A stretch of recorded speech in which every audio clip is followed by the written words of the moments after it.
It's Hollie's Hotspurs, welcome back. Talking Tottenham every week, no better place to be sat. If it's a win, lose, draw, we'll be here for a chat. Best believe we tackle topics like Romero in the back.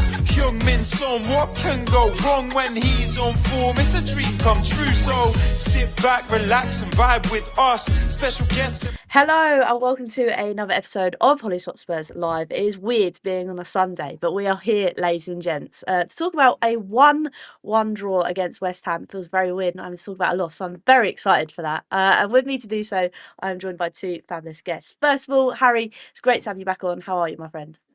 Oh, very good, thank you. It's nice to be on. It's been a while since I've been on a show. A bit of revision for GCSEs coming up in a week or so. So it's great to get on the show. Always great coming on here. So thanks so much for having me. And not discussing the loss either. I'm not going to complain.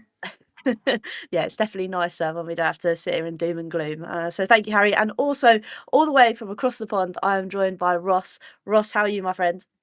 Doing good. A little bit of early morning out here in the west coast of the U.S., but hey, let's do it. I'm glad to be on, and let's go. Let's go. Yes, because obviously, like I said, it was that 1-1, draw against West Ham. We've been calling it the El Crapico, I think, the run up to this week. So, Harry, with all being said, what was your overall thoughts on the game? Yeah, I'm overall happy, if I'm honest with you. I think it is not as bad a point as maybe some people make out, considering the amount of rotation that we saw, the amount of wholesale changes. But having said that, I don't think West Ham are a good side. I think you check Jarrod Bowen out, that team, and they're in serious trouble of being in and around that top three. Have been really pulled themselves this year. But no, I'm overall happy. I thought everyone put in a good shift generally.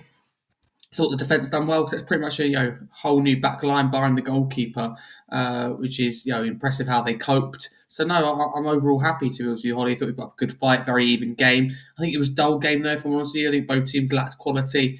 You could tell it was 16th versus 17th. You could tell both teams coming into it in bad league form. Both wanting the season to end. Just for us, we got the Europa League campaign, which kept us going. So no, it wasn't one for the neutral for sure. But overall, I don't think it's a bad result. You go back a few weeks, I think we lose that game. So I can't complain. I think that was the thing. I mean, I must confess, I think it was about the 62th minute, Ross, I did fall asleep, and I feel bad because obviously you got up at 6 to watch it, and I think I fell asleep for 10 minutes. But going off of what Harry's kind of said, is that kind of the same feeling for you? Are you kind of in the same boat of how that game kind of went? Yeah, sure. I mean, we didn't lose. That's kind of where we are right now. We didn't lose. We took a point. Grab that thing, get it on the bus, and get it to North London. At this stage. Yeah, I mean, it was heavily rotated squad, so we knew, some guys that have been in and out and guys that haven't played a whole lot and played a whole lot together, more importantly. But, so that's going to give something. And, of course, with West Ham, we're always their cup final. So we knew that they'd be up for it. But we did good overall. I was really impressed with Tell.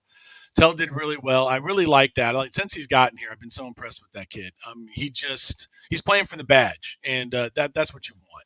And he's a guy that, the Fulham game, he's that goes over to talk to the fans. Lone players don't typically do that. So that's good desire. And good to see Odegaard get on the board, get a goal, get his first Premier League goal. He's got some talent there. But yeah, it's, it was what it was. And, anytime we can take points at this stage, we'll take it. Definitely. I think that was kind of the feeling with everyone, because obviously, Harry, you kind of mentioned already there was 8 changes, and I think that was kind of a given with this big game coming up on Thursday. Yeah, it was the right thing to do. I think us fans have been calling for it for a long while, to treat the Europa League a lot more seriously because the league has gone. And now, even if we went on before this game, an incredible run from now to the end of the year and other teams around us dropped off, which isn't going to happen, then we'd only really get, 13th, 14th. It doesn't matter either way. It's all about winning the Europa League, because if you win the Europa League, not only do you win a trophy, which our first, I don't like to say it too much, but since 2008, but you also qualify for the Champions League. That would have been the 2 clear objectives at the start of the season. So technically, it could still be an amazing season in the club's eyes. So that's why it's so important. And just, I think, in the last 2-3 weeks come around to accepting that. I think we first saw it for me at half-time against Forest when we're losing that game, and Romero and Van der Ven are pulled at half-time. And that's the moment where he goes, okay, look, these guys are levels above us. It's all about the Europa League now. So I think you got it right. There'll still be some fans that are moaning, why aren't we beating West Ham? They're the same fans that wanted Ange to make these changes. So, I'm happy. We're nearly, as the comment says there, 2 points away from the 40 points, which I think we've been looking for a long time. I don't know if we'll get there or not from now to the end of the year, but I don't think today was that bad in the grand scheme of things. No, it really wasn't. And I think there was, like you've already mentioned, Ross, in terms of Tell being a bright kind of prospect there and what he's doing. But also, I wanted to pick out on Danso because obviously he's been injured for a little while, came straight back into the team. And then I just really like the aspects he kind of has. He's great with his feet, he's great in the air. And again, I feel like he's one of these players that does wear the badge on his shirt, even though we've seen him for not very long, if that makes sense. Agreed. He's another guy. Really impressed with him. The Danimal. That's what I've been starting to call him. He's solid.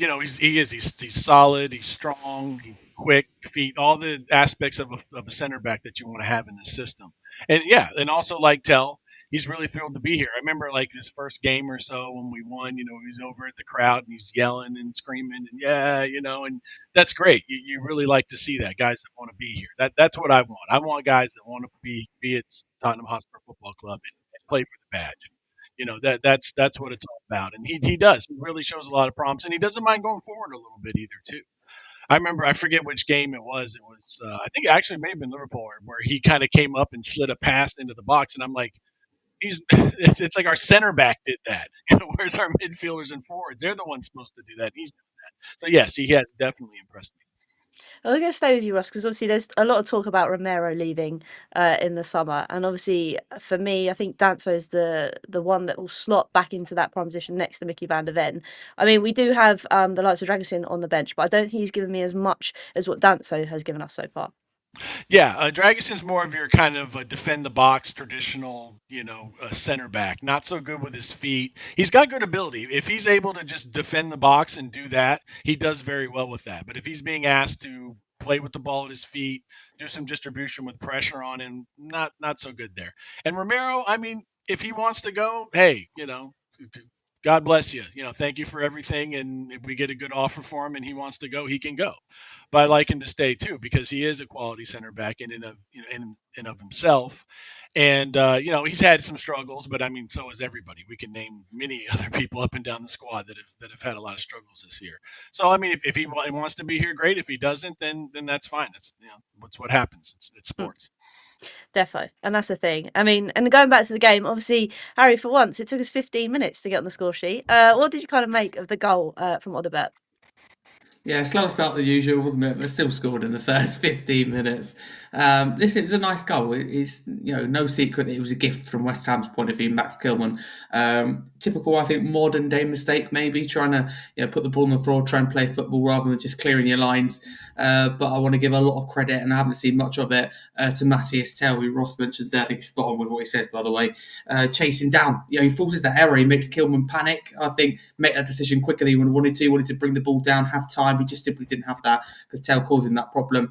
Odobert, nice for him to open his Spurs account in the Premier League, but he had a tap in the end. So really happy with him. And as Ross said, again, spot on. I think that both wingers were very good in this game, and that is a clear positive. I think there's a few. You could say Marky Moore coming off the bench, thought done well. Great to see him again. But both our wingers that are on the pitch from the start, I was really impressed with.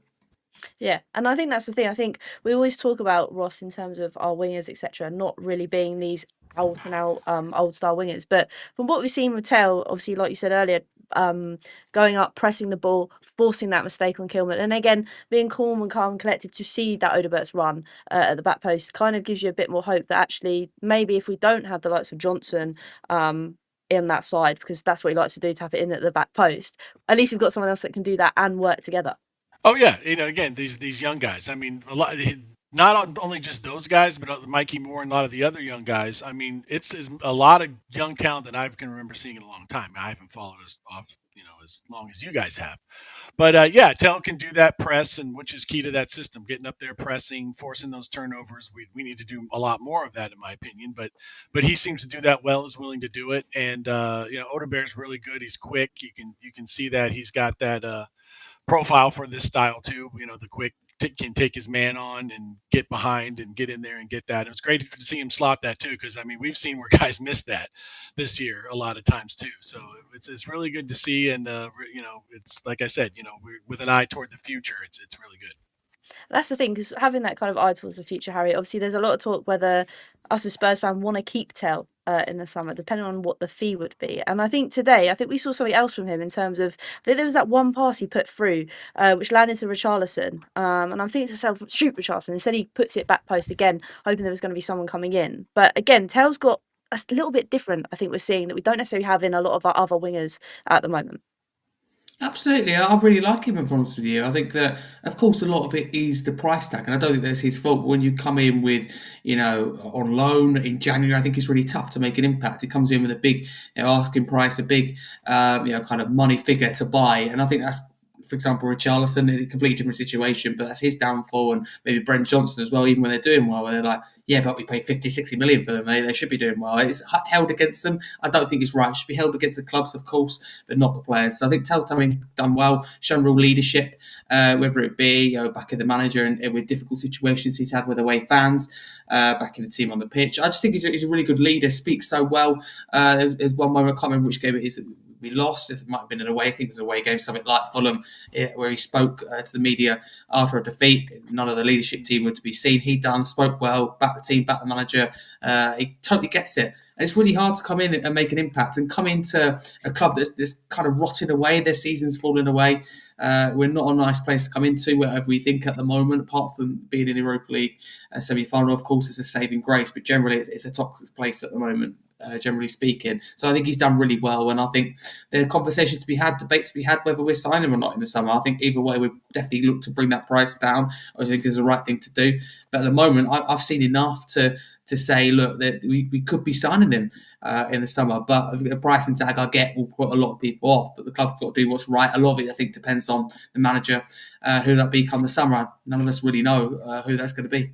No, it is going to be an interesting time this summer transfer window for two different reasons, in terms of potentially Ange going, which I think is kind of the nail in the coffin, and also the fact of the players that we'd look to keep or sell on. But obviously, Ross, it wasn't all plain sailing, because in true Spurs fashion, we do concede in the 28th minute with Bowen. And as much as obviously this game didn't mean a lot in the grand scheme of things, it was still annoying to kind of concede a goal like this. Yeah, it is. I mean, unfortunately, I've kind of come to accept it. We're going to concede at least one somehow. And yeah, it just wasn't a good one. Spence just kind of was there, standing there watching, instead of going out to challenge him out on the wing there. And then, so of course, he just slid a pass through, and then Vicario had one of his little yips there, letting it go through his legs. But yeah, I mean, it's just kind of how it's gone. Just leaving, against Bodo, we conceded that late one, and just a couple of guys whiff on the ball, he gets a clean shot off. It's the way we're doing it. Because yeah, it's a little better. If a guy makes a great shot, makes a great move, you kind of tip your cap to him. Okay, we did the best we could, and it just wasn't our time. But when you see guys that are just kind of switched off sometimes and not doing what they should be doing and score, it puts a little more sting into it. I think that's the thing. I think for me, it was kind of that little bit of sleepiness again. I mean, it was a great run, Harry, from Bowen, because Bowen does that in a lot of games this season. I think the commentator says he's probably the best at doing it. But that being said, I think my biggest pet peeve at the moment is Vicario. Now, he's an amazing stop shotter. There's no doubts about that. But to kind of concede a goal in that kind of fashion, okay, it's a little bit harsh, but I still think he could have done more to stop that going through his legs. Yeah, firstly, Bowen, exceptional player. As I said earlier, where would West Ham be without Bowen? So I totally agree with you on that. I think he does well for this goal. But you've got to look at Vicario, absolutely. And I'm at a point where I never thought really I'd say it earlier in the season, but I'm really not sure about him. And that's sad, because he's a great shot stopper. I think he's a fantastic leader. But it's got to a point for me where there's a lot of mistakes in the game. Of course, when previous goalkeeper, Hugo Lloris, World Cup winner, multiple trophy winner, it's a big standard to kind of live up to. I think the comparisons aren't right; they're not fair. Having said that, I think Vicario, like the other night, Bodo, I thought was exceptional, but I just think he makes too many mistakes, points too many fingers at others, and sometimes does go missing. I think he's a bit erratic. But a lot of it, of course, will be the system he's asked to put the ball on the floor to play. I think sometimes he looks for a pass that just simply isn't there. Put your foot for it. A lot of goalkeepers in this modern age are guilty of it. There's no doubt about it, as you say. He's a good leader, top leader, really key part of this leadership group. Where at times when, like, for example, Romero or Maddison haven't led by example, he often has. And I like him. I like his winning mentality. His words, I'll do anything to ensure Tottenham win the Europa League. I love that. That's fight for the badge. We don't have enough of that at this club, for sure. But I just think that he has to be doing better. There's just too many mistakes in his game. He's too erratic, as are many goalkeepers. So I'm not sure what we do in the summer. Maybe we look elsewhere, and someone that next level up, again, really matters who the manager is. Do they value him or not? But I just don't trust him in possession. It sounds strange. And Forster was awful. Don't get me wrong. I'm not saying that. And in Kinski, he made mistakes, of course, but I just felt safer with both of them. In particular, Kinski in goals. Vicario, there's always going to be a mistake. And I think a large part, as Ross says, we always concede a goal. You have to look at your goalkeeper, and I just don't think the back line have any trust in him. And I think that's the thing. I think, like you say, it is this system as well that I think is causing these problems. But Ross's distribution, even when he puts his foot for it, is at times a bit woeful. But I was kind of sat here thinking today, surely we could have just given Kinski some minutes, have that bit of rotation. Or do you think it was more to keep this momentum up? You've got to keep your goalkeeper in there that's going to play on Thursday. How did you kind of see it? I think probably the first thing, but yeah, I would have liked to see Kinski get a run out. Again, he came in and really impressed. I mean, he's definitely comfortable with the ball at his feet. I mean, he's like having an extra center back in there. I mean, he's really good and makes good decisions with the distribution in that. And yeah, Vicario that's just not his thing. I think the injury, since he's come back from the injury, he's been a little off. I don't know if it's just missing that much time, or maybe he's got some little after effects that are affecting him potentially. Because he'll do that, like he'll let that thing go through his legs, but then that other reaction save he made was fantastic. I mean, he's got the reflexes of a cat. That's the good thing about him is he's so quick, and he just can make those reaction saves like that. So it's kind of a good and a bad thing. But yeah, I would like to see him being asked to play out of the back a lot less.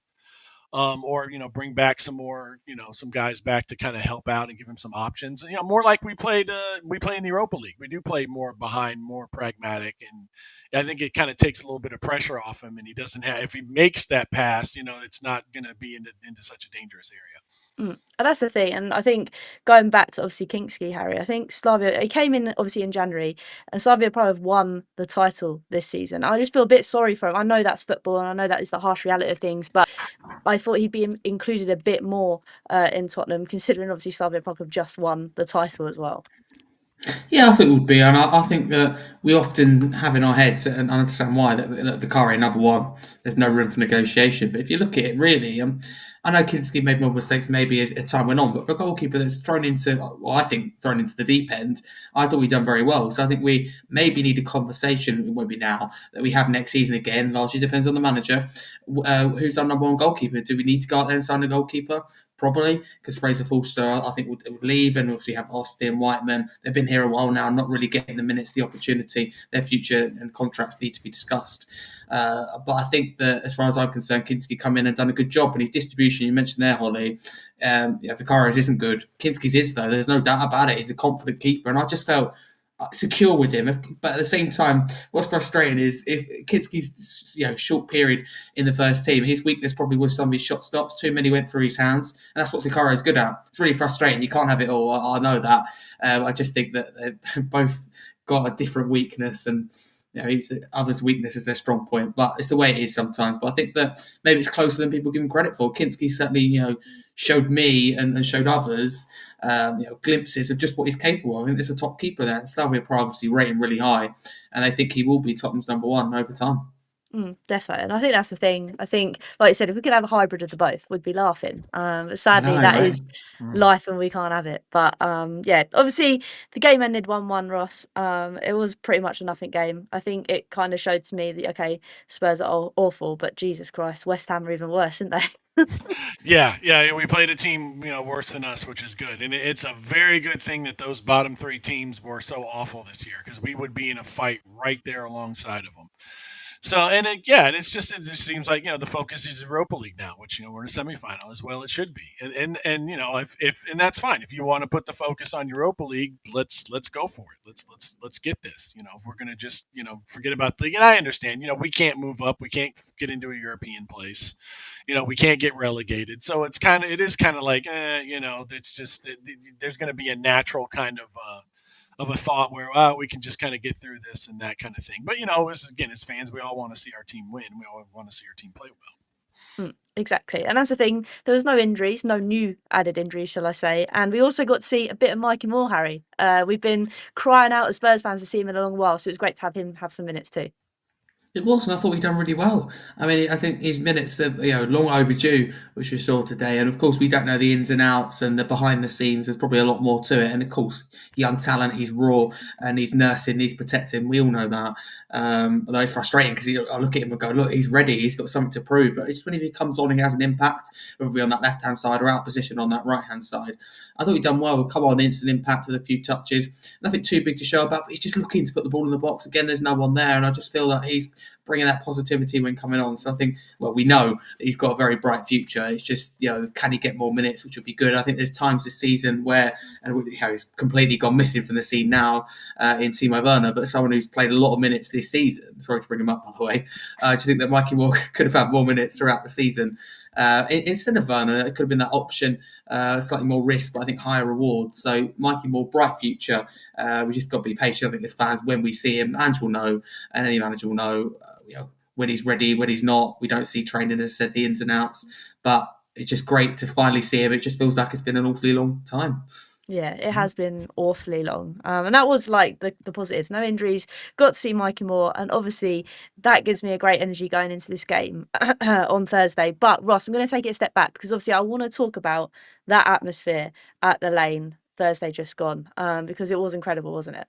Yes, it was. It was how I remember, Champions League nights and all of that. I mean, like I said, I've only been really following since Poch's last season, so I haven't been around as long. But yeah, it reminded me of those days when we were in the Champions League and we were playing for things and the fans were there. And what I liked is everybody put everything aside.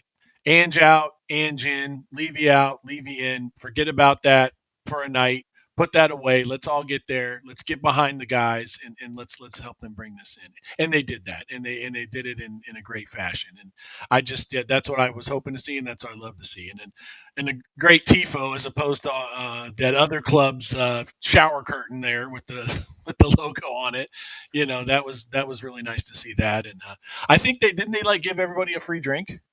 I Or think something so. like I think that. he bought Yeah, food, yeah. that's nice. I mean, see, that's a small thing. That's a little thing that that's not lost on people. It's a small little thing you can do, and people go, okay, hey, that's nice. So I'd like to see more things like that too.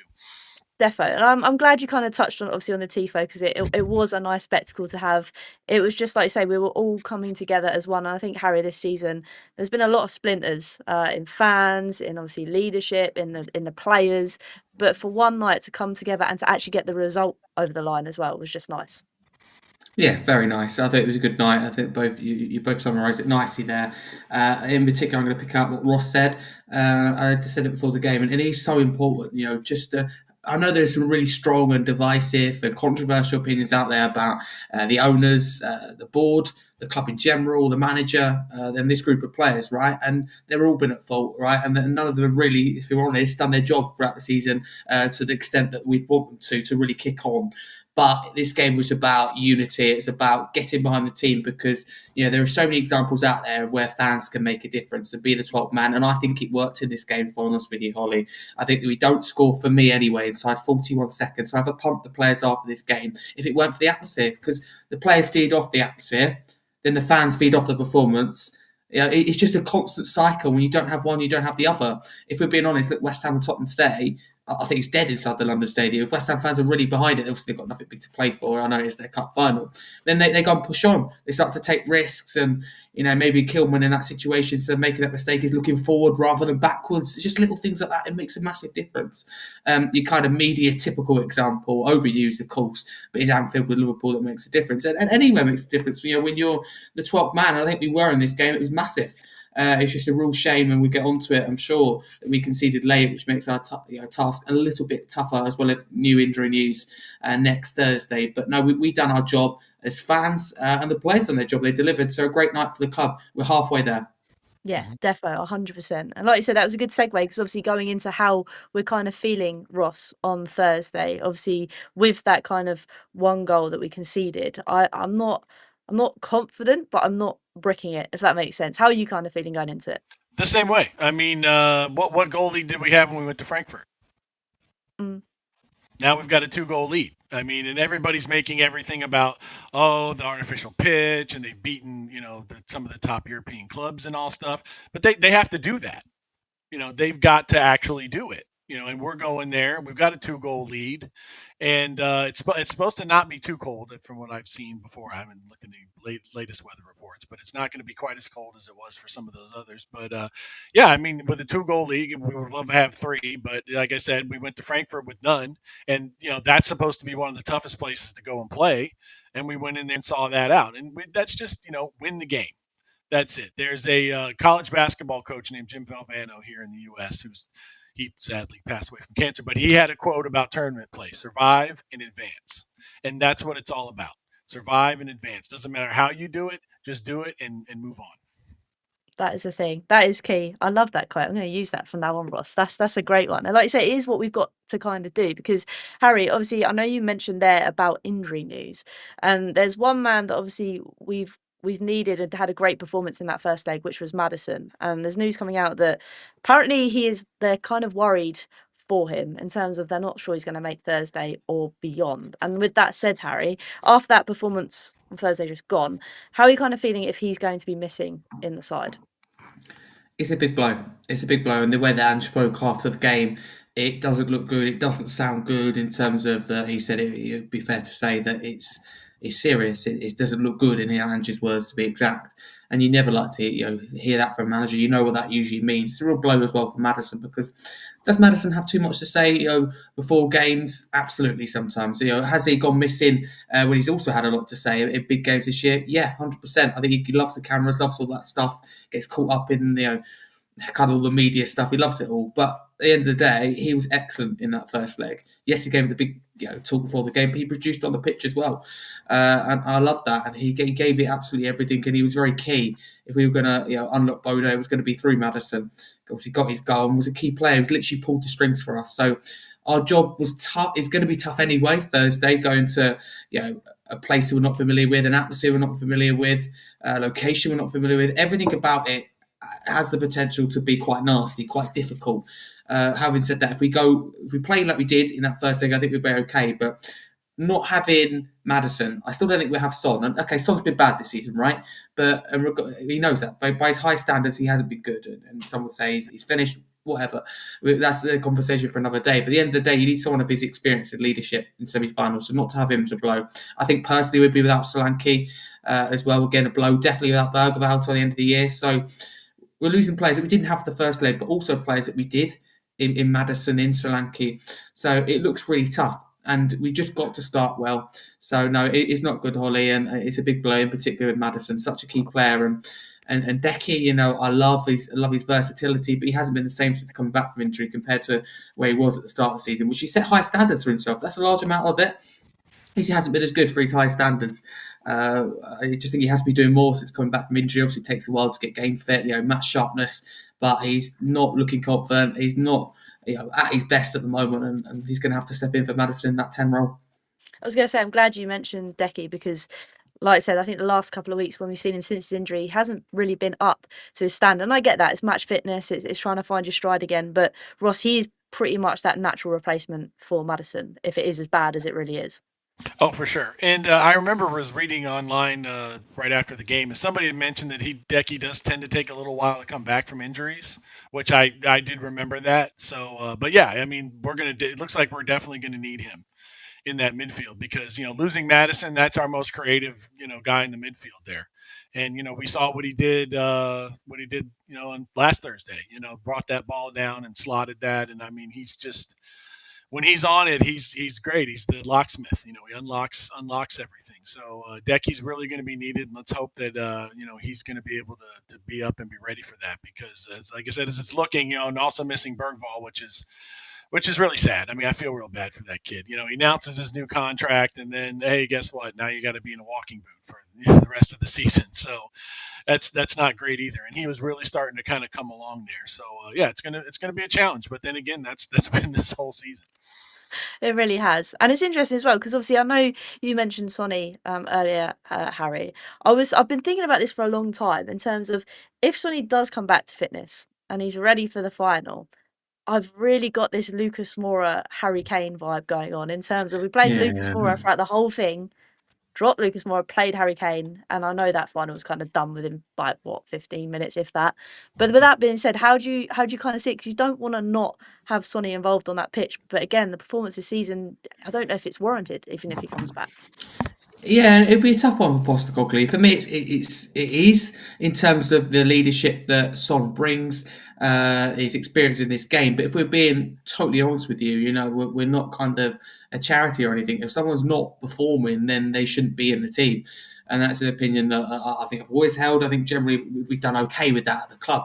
But just because, like with Kulusevski, right, just because he has had an excellent season, if he's coming in from injury and not having the impact, then for me, you find yourself on the bench regardless of how the team's been performing. So I think that's a really interesting debate that will be had, and he probably will be fit for that final, hopefully anyway. So we need his experience, but he bleeds Spurs on. That's one thing you can say about him. Gives 100%, and just have him as an option is great. But I think we have to look at a situation. We go, okay, just because you're our captain, rightly or wrongly, doesn't mean that you should be starting every game. I think we could be very clever. Certainly the first part, if we still have him, which I think we will, for next season. We should have done that already. Use him as an impact substitution, because I think he's got that, and he's shown that in his career. I think sometimes players are going to be better for the bench as they get later on in their career, and I do think that's Son. I still think he's got something to give. I don't think he's the player that he once was. I don't think he has the turn of pace, the confidence, the know-how to finish his dinner, if you like. But I still think that he's a key player. Form is temporary, but class is permanent. And I do absolutely hold that opinion.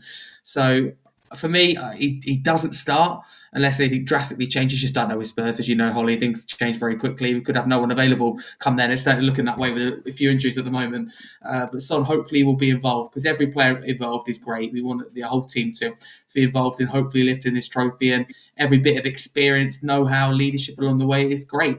And Son does provide that. Yes, he could be frustrated at times, but he's the voice, the figure, the profile that you want in big games. And I think that's the thing. I just don't think we've managed him very well this season. No, We've seen obviously Salah reach new heights this season, and yes, I know that Slot has done wonders for him. Told him you don't have to come back, you don't have to do as much work, which I think Sonny has been running the ground. And I think we do forget the amount of miles he does in an aeroplane to play for his international team. So I 100% get that. But obviously our attention has to turn to this Thursday, Ross. Ross, is there anything you see drastically changing? Obviously, we've spoken about Decky going into that midfield to replace Madders, but are you pretty much certain that the midfield is going to be what we've seen in the midfield, and the defence that we've seen in most European games already this season? Yeah, I think it's going to be pretty much the same. I don't think Ainge is going to change much, and why would you? I mean, the group he's gone with for those two have gotten us halfway to the final, so I think he'll keep doing that. Matters. I mean, we haven't heard definitively that he's out, but it's kind of leaning that way. Haven't really heard much about Solanke. I think they just said that was a knock, so I think he'll probably be involved. Same defenders. I mean, Mickey and Romero are, all have been good and really good in these semifinals. So yeah, I think the squad will pretty much be much of the same. I mean, I don't think he's going to change it. If it ain't broke, don't fix it.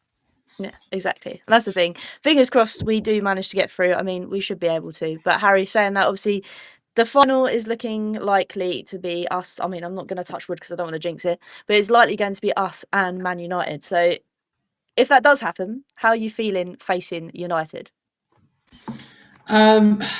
Listen, United improved as the season's gone on. Maybe not in the league in terms of results, but if you dive a little bit deeper into it, there's, for example, when Man United lost to Wolves 1-0 at home, that looks and sounds like an awful result, but they played very well in that game. They just didn't take their chances and made lots of changes. They made lots of changes again today against Brentford, but they lost 4-3. They pulled it back. They're starting to score goals. It's just they've got defensive trouble, so it doesn't look good, and understandably so. And it isn't good. There's no secret for United in the league, but they are improving. I do believe that. I think Amorim is the right manager. They're starting to get slowly more out of Garnacho. They're starting to get more out of just key players, Højlund, Xerxes, we've seen over the course of a few weeks. So I think slowly, Casemiro is a good example as well. Maguire, I think he's slowly getting more out of players that fans of United and other clubs would have gone, their career's done. Casemiro and Maguire, myself personally wrote off a long time ago, but it just starting to come into a little bit of form when it matters. I think the manager's starting to find a system. He's not going to flex, I know that, but starting to find the right players in his system. And Mazraoui starting to find his position. Casemiro, they're just starting to find little players that really suit.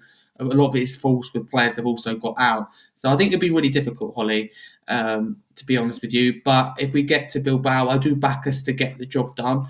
I do. I think we've got players like Romero and Son that have kind of been here and done it and can get us through this type of game, in particular like Romero, even players like Vicario, Van der Ven. I think they're right for big games. I think we do have players for the big occasion. They just haven't stepped up this season. So I personally think we will do it, sitting here right now, but it's going to be tough. And I'm more worried about Thursday than the final. If I'm honest with you, if you get to the final, 90 minutes, I'll back us to get it right in 90 minutes, but it's just away from home in a situation we don't know is going to be difficult. But I think it will be an all English, all British final. The battle of the worst, really, isn't it, this season? But both could still be a special season for both teams and managers, maybe saving both their jobs. You don't know. I think that's the thing, and like you say, Thursday has still got to be difficult, that we've got to get over the line. But Ross, how are you kind of feeling going into that final if it is us and United? Because obviously we've had good results against United this season, which kind of then makes me think, oh, when it all matters, it's all going to go the wrong way. But how are you kind of feeling if we do make it to that final eventually? The same. I really don't want to play them just because if we lose to them, how it's going to be. That's the main thing. But it looks like they're going to. But we have played. I mean, we've beaten them several times, beaten them in the league, beaten them in cups. So and they've had up and down season like we have. They've had their struggles. They've got a new manager in, so they have a little bit of excuse there with that, where he doesn't have his players yet, and he's just got to work with what he has to work with. But yeah, I think we can do it. I mean, it's not a team that we've had issues with this year. We've beat them. We know them, but with the final, anything can happen. That's the thing. It's all the crazy stuff, as we well know. So no, I mean, I would feel all right about that. Like I said, I rather would play. I mean, Bilbao that would be their home game, but still, I kind of would lean that way. But it's looking more like United. But hey, let's go. Anyways, coys. That's how it is. 100%, Ross, and I think that's the thing. I think us as fans, after the awful season we've had, I think them as players, not just for us, but for them as well, we deserve to get something out of this just because of how rough it's been, and we need that trophy. It would be madness, like we say, to have United in Spurs, and there's loads of fans, Harry, on Twitter and on social media saying it'll be the worst final in ages for the teams that are in it. But you've got to be in it to win it, and I know that's a cliche, but that's the truth. Yeah, those fans are a little bit salty, a little bit jealous because a trophy's a trophy, and then try and go, yeah, but it's not important, yeah, but not this. But with their clubs probably celebrating it, way over the top. So, and a lot of it is Spurs fans as well. And I just think some people, Hollie, and there's a lot to moan about this year, and rightly so, right? I'll be honest with you, I think we need a complete overhaul at the club. We're never going to see it, but there's a lot of finger pointing I could sit here all night and do. And I think from top to bottom, the club has got so many issues and needs to be held accountable. But some fans will just like to moan. Like today, it'll be, this is shocking. We haven't beaten West Ham. But also they'd moan if Ange took it seriously, played the first team and we won 3-4-0. So you just can't please some people, and we won't. But as far as I'm concerned, we win a trophy. That's a special season. Park Ange's future to a side, because I think United are a good example with it, with Eric Ten Hag, where they keep him because they win a trophy. And there's two sides to it. Fans of all clubs will look at it and go, okay, you probably kept him for too long because you won those trophies and your league form was still awful. Or other fans look at it and go, should he have had longer? Because they haven't drastically, although I contradict myself a little bit here, they have improved under Amorim, but not massively, and it's taken a long time to get to where they are now and really start to show signs of potentially improving, showing signs for next season. Should they have kept him for longer? There's two sides to it, and it's a tough situation. I don't think it's easy if we do win that trophy. I don't think you can sit here and go, we've definitely got to keep him, or we definitely should move him on. There's a valid argument either way. It's a tough decision. But it could be a really important game. But I just go on what you said. It's just, I think people love to moan. But it could be a very good season. We could be, Hollie, playing Champions League football and ending our trophy drought. How incredible will that sound? I just can't get my head around it. It doesn't feel right, but bring it on. Oh no, it doesn't. The amount of times as well, Harry, the amount of times I sat here on a Monday and it's just been depressing. Exactly. And then, like, Ross, at the end of the season, we could have a trophy. They'd be like, what is gone on? Yeah, that's it. I mean, if you would have said at the beginning of the season we're going to be in Champions League and win a trophy, everybody would have taken that and been absolutely thrilled by it. And that's what we just got to focus on, what's ahead. And everybody's going to say no matter what trophy we win, we could go undefeated and win the league, and people would have things to complain about or try to downplay it, because that's what they do. And that's fine. I mean, hey, a trophy's a trophy, and it's been so long since we had one. And the future you never know, because as Harry said, Ten Hag won them 2 cups and they still sacked him. So, and I mean, if anybody that won 2 cups in consecutive seasons here, they'd probably build a statue for him outside of the Tottenham Hotspur Stadium. But so we'll see, and what happened. But I agree also. It doesn't mean if we win the trophy, that's it. We've got to keep him. You need to evaluate things, see how it goes, and he may want to walk away. He may say, look, even though I won the trophy, you may say, look, it's been great, but I think I need to step away from here and that. So we'll have to see. But that's it. What's in front of us is this semifinal, second leg, and then maybe the final, and we just need to go from there and see where it takes us. I think that's the thing. I think you said, I know I would like to say I'm probably done with Ange, but again, I'm going to be over the moon if he wins a trophy. But then I do get the argument of maybe give him time. It's just a massive, obviously, cluster of where do we kind of head if he does win it? Because he has brought a trophy to the lane that hasn't been done since 2008, and you've got to sit here and think, will we progress still in the league with him, or will it just be as bad as it's been this season? It is going to be an interesting summer, that's for sure, and even more interesting if we win this trophy, which I bloody hope we do because we need to. But you know what, people, obviously, there wasn't really a lot to talk about West Ham. I know we've spoken an awful lot about this European kind of run, but that is the most important thing at the moment. So we'll go around the table and say our goodbyes. So thank you again, Harry, for coming on the show. It was lovely to have you on again. Where can everybody find you doing your thing? Thank you so much for having me. Always love coming on here, so really appreciate Hollie. Very happy, and brought a smile to my face when I saw your message to come on yesterday. I was like, yes, get him. I'm not doing anything. That's great. So thank you so much for having me. You can follow me at HarryScarf22 across all socials. I also do have my own YouTube channel and podcast. YouTube channel's Harry Scarf, which has my podcast, Scarfy Spurs Talk, included. If you're not a Spurs fan, I do have Premier League content, England content, and Spurs women content, because there's still a lot to play for this season. Even despite our league form, I still can't get my head around it, however many times I say it. So thanks so much for having me on, Hollie. Make sure everyone subscribes and likes to Hollie's channel and supports all the work she does, because it's been tough this season. I can share that therapy session after therapy session, defeat after defeat, but you've got through it. We're still smiling, and we could still make it a special year. So thanks for having me. Really appreciate it. No, thank you, H. Like I say, it has been a mental season this year, but do appreciate you obviously coming on and all the shows you do as well, because it's been a long one. And Ross, thank you again so much. I appreciate you getting up so bloody early as well. So where can everybody find you doing your thing?